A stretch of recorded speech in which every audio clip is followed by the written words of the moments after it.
பெயர் கொண்டோய் ஒவ்வா வாழ்வை வாழுகின்ற தப்பை தவிர்த்து சரியாக்கி தவிப்பாய் மாற்றி அருளுவையோ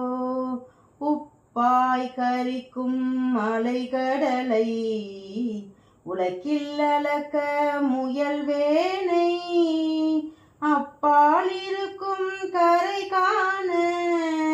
அன்பாய் அழைத்து செல்குவையோ பேசும் தெய்வம் சௌந்தரியே பேசாதிருத்தல் முறையாமோ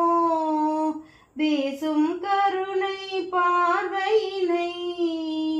வீணன் என் மேல் காட்டாயோ.